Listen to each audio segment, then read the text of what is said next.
रथसप्तमी सणाची संपूर्ण माहिती. नमस्कार मित्रमैत्रिणींनो, ज्योतिष क्रिएशनमध्ये तुमचे सर्वांचे स्वागत आहे. तर आज आपण रथसप्तमी या सणाविषयी माहिती बघणार आहोत. ती तुम्ही नक्की वाचावी किंवा ऐकावी. तर आज आपण रथसप्तमीविषयी माहिती बघत आहोत. आता रथसप्तमी हा हिंदू धर्मातील एक अत्यंत शुभ आणि महत्त्वाचा सण आहे. तर हा सण भगवान सूर्यदेवाचा जन्मदिवस म्हणजे सूर्यजयंती म्हणून साजरा केला जातो. आता माघ महिन्यातील शुद्ध सप्तमीला रथसप्तमी असे म्हणतात. आता या सणाबद्दलची सविस्तर माहिती आणि पूजाविधी आपण खालीलप्रमाणे आहे. तर रथसप्तमीचे आता आपण महत्त्व बघूया. आता धार्मिक मान्यतेनुसार याच दिवशी सूर्यदेवाने आपल्या रथात बसून संपूर्ण जगाला प्रकाश देण्यात सुरुवात केली होती. आता सूर्याच्या रथाला 7 घोडे असतात, जे आठवड्याचे 7 दिवस आणि प्रकाशाचे 7 रंग इंद्रधनुष्य दर्शवतात. आता आरोग्याविषयी काय, तर सूर्याची उपासना केल्याने त्वचा विकार दूर होतात आणि उत्तम आरोग्य आपल्याला लाभते. आता ऊर्जा, आता हा सण उत्तरायणात येतो तेव्हा सूर्याची प्रखरता वाढू लागते, जी कृषी निसर्गासाठी महत्त्वाची असते. आता रथसप्तमी पूजाविधी कसा करायचा. आता रथसप्तमी पूजा ही प्रामुख्याने सूर्योदयाच्या वेळी केली जाते. त्याची संपूर्ण माहिती मी आता खाली देत आहे. आता पहिले म्हणजे स्नान आणि संकल्प. सकाळी सूर्योदयापूर्वी उठून स्नान करावे. शक्य असल्यास नदीत स्नान करावे. अत्यंत पुण्यकारक मानले जाते. स्नानाच्या वेळी डोक्यावर रुईची 7 पाने ठेवून स्नान करण्याची परंपरा महाराष्ट्रामध्ये आहे. आता सूर्यदर्शन आणि अर्घ्य.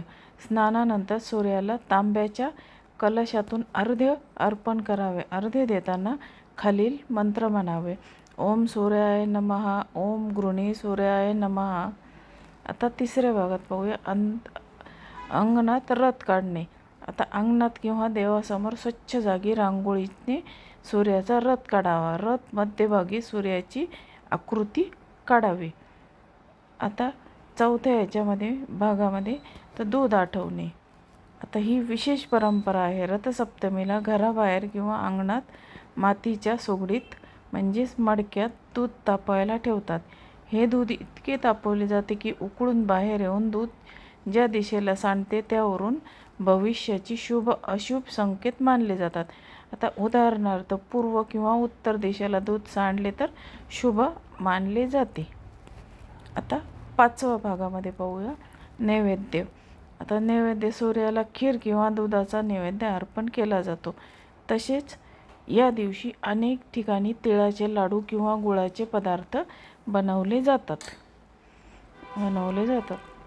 रथसप्तमीच्या निमित्ताने महाराष्ट्रात आणि भारतात काही अतिशय सुंदर स्थानिक परंपरा आणि कथा प्रचलित आहेत. त्याबद्दलची आणि नैवेद्याबद्दलची अधिक सविस्तर माहिती खालीलप्रमाणे आहे. आता आपण बघूया पहिल्या भागात विशिष्ट नैवेद्य. आता विशिष्ट नैवेद्य कोणता असतो? खीर किंवा सुगड.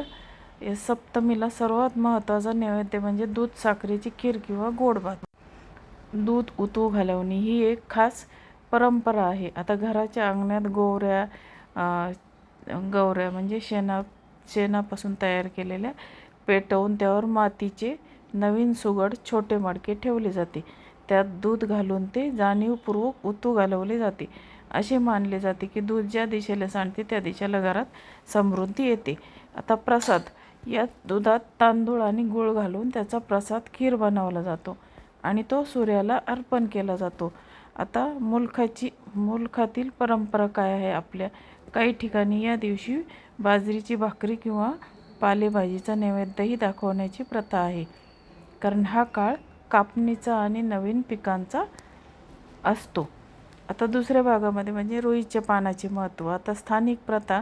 महाराष्ट्रात रथसप्तमीला रुईचे 7 पानांचा अनन्यसाधारण महत्त्व आहे. स्नान करताना डोक्यावर, खांद्यावर आणि हातावर रुईची पाने ठेवून आंघोळ केली जाते. आता रुई ही वनस्पती सूर्याचे प्रतीक मानली जाते. तिला अर्क असेही म्हणतात. वैज्ञानिकदृष्ट्या ही पाने उष्णता शोषून घेतात आणि शरीरातील जंतुसंसर्ग दूर करण्यास मदत करतात असे मानले जाते. आता तिसऱ्या भागामध्ये म्हणजे पौराणिक कथा आहे. सूर्य आणि ऋषी कश्यप रथसप्तमीशी जोडलेली एक प्रसिद्ध कथा खालीलप्रमाणे आहे. आता प्राचीन काळी आदिती आणि कश्यप ऋषींना पुत्रप्राप्तीसाठी सूर्याची उपासना करण्यास सांगितली होते. त्यांच्या तपस्येमुळे भगवान सूर्यदेव मार्तंड रूपात प्रकट झाले.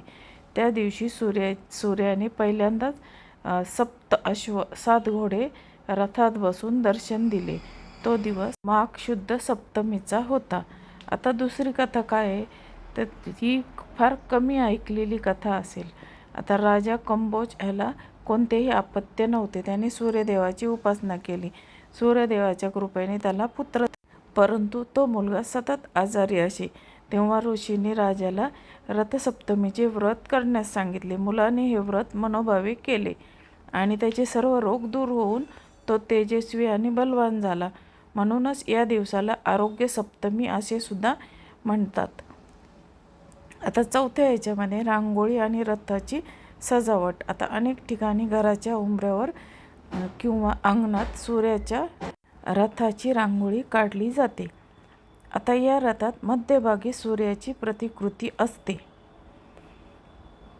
आता रथाला जोडलेले 7 घोडे या प्रकाशाच्या 7 किरणांचे प्रतीक मानले जाते. आता काही घरांमध्ये लहान मुले मातीचा किंवा लाकडाचा छोटा रथ ओढतात जो सूर्याच्या गतीचे दर्शन घडवतो. आता 5व्या भागामध्ये पाहू आता स्थानिक नावे. आता देशाच्या विविध भागात या सणांना वेगवेगळ्या नावाने ओळखले जाते.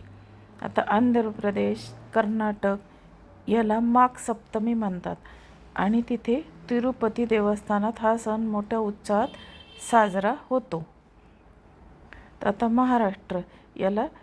महाराष्ट्रामध्ये याला रथसप्तमी असे म्हणतात आणि या दिवशी स्त्रिया हळदी कुंकाचे कार्यक्रमही करतात.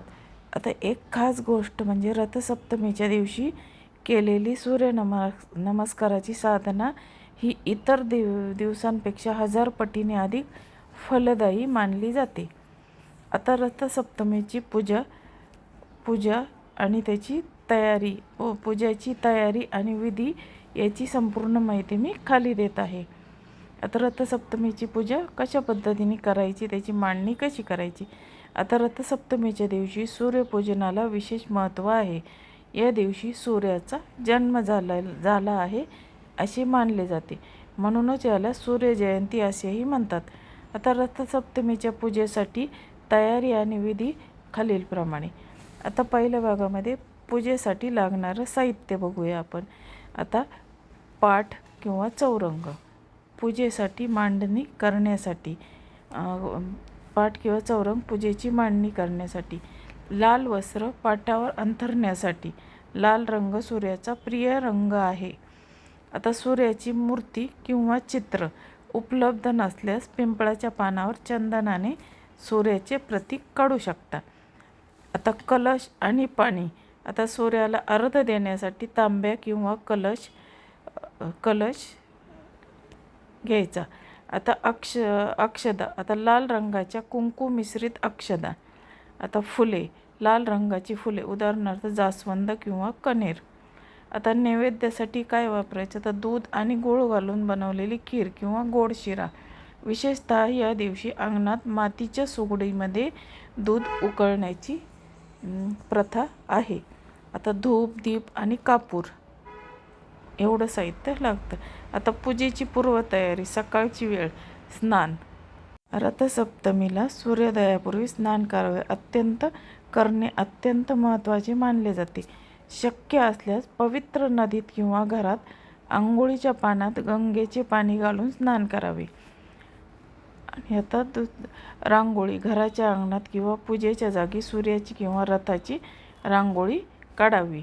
आता रथाला 7 घोडे असावेत असे मानले जाते. आता तिसऱ्या भागामध्ये म्हणजे मुख्य पूजाविधी. आता मांडणी कशी करायची मुख्य पूजाविधीची. पाटावर लाल कापड अंथरून त्यावर सूर्याची मूर्ती किंवा चित्र स्थापित करावे. आव्हान. आता सूर्याचे ध्यान करून त्याला मनोमन नमस्कार करा. अभिषेक, प्रोक्षण, मूर्तीवर पाणी आणि पंचामृताचे थेंब शिंपडून शुद्ध करा. गंध, पुष्प. आता सूर्याला लाल चंदन, कुंकू आणि लाल फुले अर्पण करा. अर्घ्य देणे. तांब्यात पाणी घेऊन त्यात थोडे लाल चंदन, अक्षता आणि फुलं टाकून सूर्याच्या दिशेने पाहत जमिनीवर किंवा पात्रात अर्घ्य अर्पण करा. अर्घ्य देताना ओम सूर्याय नमः हा मंत्र म्हणा.